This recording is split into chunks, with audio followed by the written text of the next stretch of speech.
The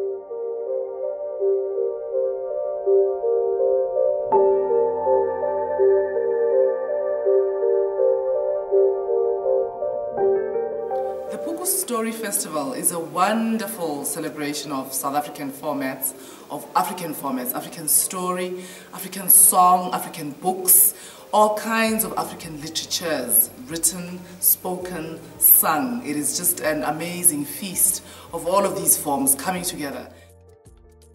People want to, if they like the people's work, they want to know the person that made that work. Being introduced to people who had no idea I exist, I write. So that's very important for an author. For the audience, it is in reverse, being introduced to works they might never have come into contact with. Seeing all of these school-age children having the opportunity to not only meet this author, to see her play, get hold of her books, read her, I think that that's something we have to give our children. For those who already read and have perhaps read my work, is of course the joy, I suppose, of meeting the author in flesh. We don't have that here. I think because we need to still inculcate a reading environment so that people want to know they're writers and want to be readers, but I think certainly this festival enables that kind of opportunity to take place. The idea being that, you know, especially from the group of people who look like me, young people, who don't have many role models that are, you know, are worthy of the label role model, to see somebody who looks like their mom or their grandmother who writes books. We've partnered with the Puku Story Festival, and as a start, you know, we are using our live platforms to give the festival prominence. So, you know, there are script reads in studio on our show Yo TV, on SABC Children's Twitter feed. We've been tweeting about the festival, you know, Facebooking about it, etc. I get a little concerned when I hear Elinor Sisulu talk about maybe this could be the last one because of the challenges in funding. Well, and even their struggles to get funding this year, they communicated just briefly the issues that they faced, and I think that that's often the case, unfortunately, is that our writers are not given the attention that they deserve. Funding is always a problem. Even for just putting together a little production, it's always a problem. But something for this magnitude and something that is really, really essential for our children. We have to also galvanize, you know, our colleagues and get a budget to get our crews here, you know, so that they can come and film. I mean, there is a treasure trove of material. You know, there are imbongi, there are storytellers, there are singers. You know, everywhere you go, South Africa is just, you know, there's an abundance of talent and just, you know, wonderful art everywhere. The children, the young people of this nation, the majority of whom do not have access to things such as, you know, the theater, reading books even, to be invited to festivals such as this, that they see in flesh and blood the people who produce books, to see part of the chain of bookmaking, to encounter storytellers live, to be exposed to their own poetry, which is what I've been listening to with utter amazement. The poetry coming from the young people themselves, the poetry, the music, the dance, it's amazing.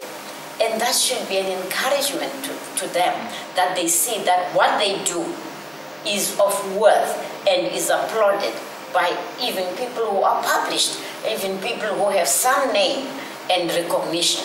And that affirms them as artists.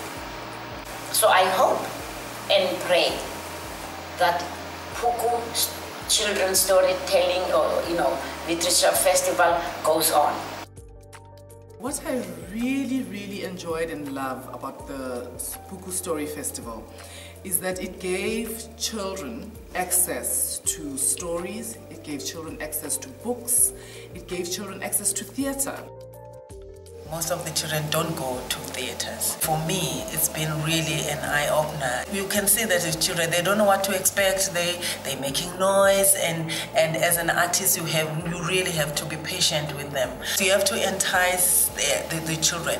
There are some points where I ask questions, but I sort of like, when I'm performing for other audiences, it's just questions that you throw there, not expecting any answer. But because it's children, I'm trying to incorporate everyone to be with me. I was throwing the questions and then waited for the answers so that they can see that they are part of the story. It's not like watching TV where you can be eating and talking at the same time, but you have to be quiet and listen carefully. So I think this festival has been very important.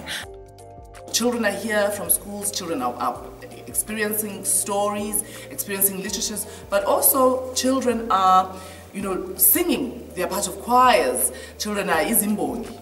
Children are telling stories. So they are both enjoying the art forms, but they are also sharing, their creativity with the audiences who are at the Puku Story Festival.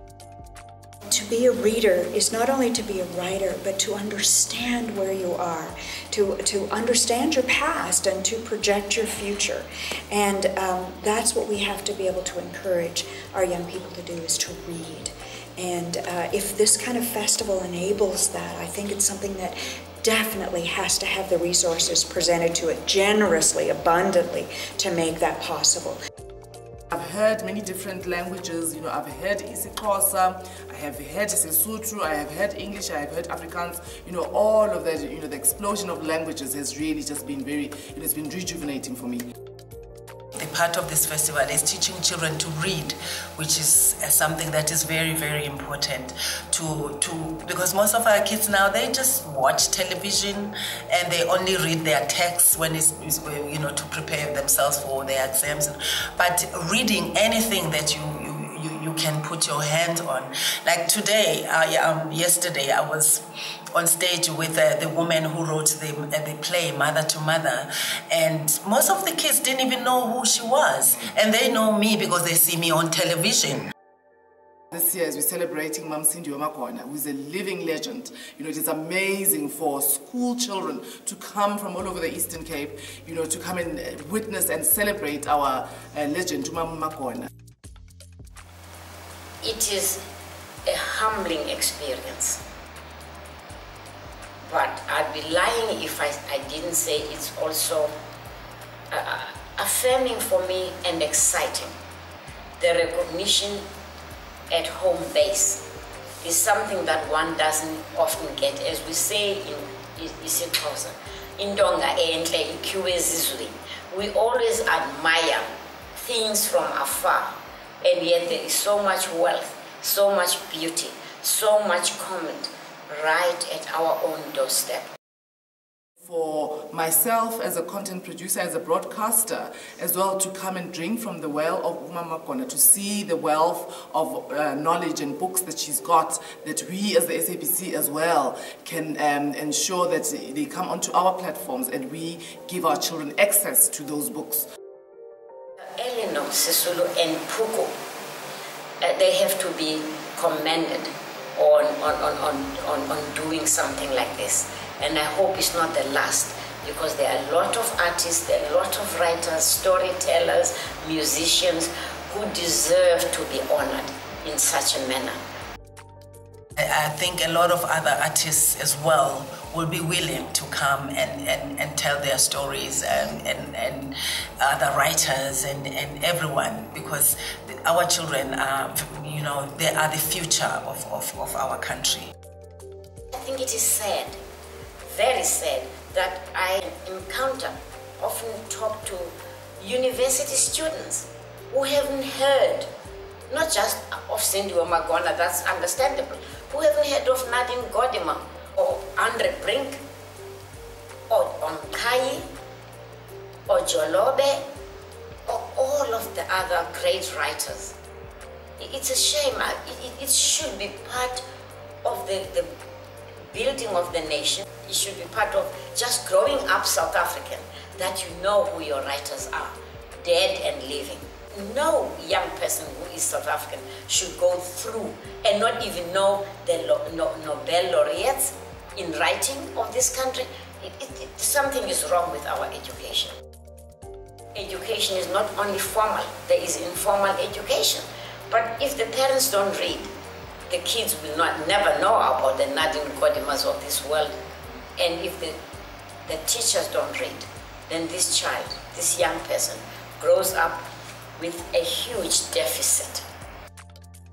Are the books that any South African child can relate to, irrespective of, home background, whether they are Afrikaner, English speaking, Zulu speaking, Xhosa speaking, are the books that speak to all the children of this country.